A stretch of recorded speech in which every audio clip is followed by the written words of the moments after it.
that answer very satisfying. In 2018, she launched Overlooked, a series in the obituary section to remember notable women who were left out. She eventually expanded the following year for Black History Month to include people of color. 7 years later, it's still going strong.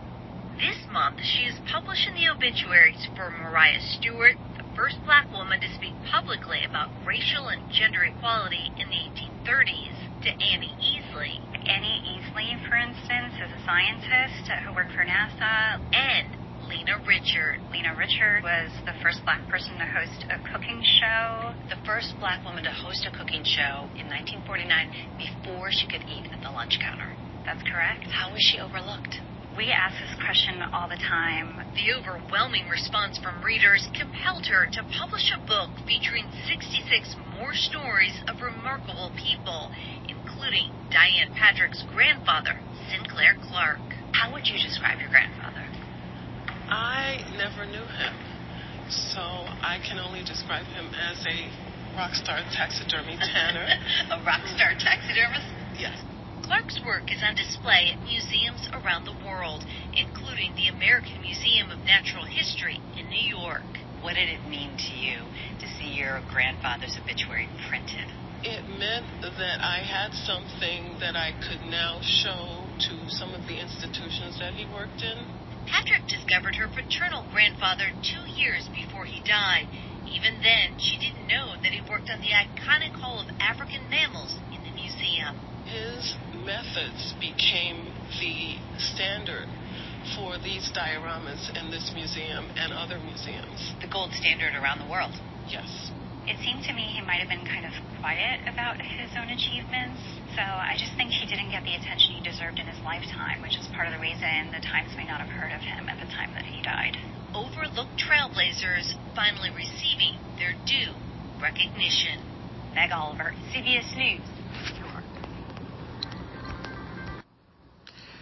That was an episode explaining why women and people of color was overlooked in the obituary sections. So they was actually explaining that, they were actually overlooked back in the 1800s, where they was writing obituaries and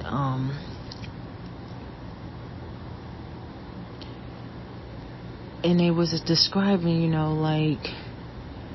some of these trailblazers were overlooked, and some of these also showed during Black History Months that a woman was actually overlooked for being the first Black woman who hosted a cooking TV show.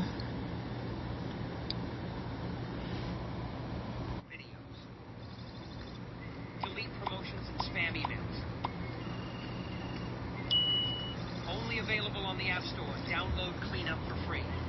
Some seek out special programs at hotels and clinics to get detailed information about their body and what needs improvement. CBS News correspondent Wendy Gillette visited a couple of them in today's Travel Tuesday. At first glance, Shaw Wellness Clinic north of Cancun looks like an upscale oceanside Mexican resort with comfortable rooms, showers with a view, and a sprawling spa. Then, guests enter the heart of the clinic with tests and scanners to evaluate every aspect of health. We use the latest preventive diagnosis and treatments. The data shapes an individual nutrition plan and a guest's recommended treatments, from high-tech facials and ice baths to virtual reality workouts for core strengthening. Even transcranial electrical stimulation, designed to relieve stress. The personalized, data-driven approach at Shaw, one of the properties where we stayed for a special rate, appeals to Simon Lee, who has visited its clinics in Mexico and Spain 4 times. What that allows us to leave with is a complete self-care program or routine for, I guess, mind, body, and soul, so that you can take something away.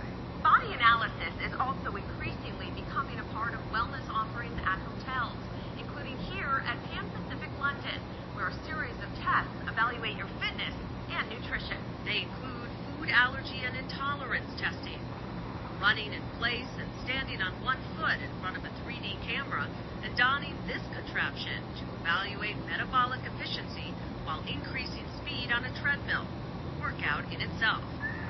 Why are people interested in this on a trip?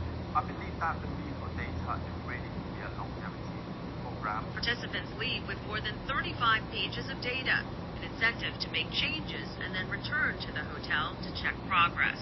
Wendy Gillette, CBS News.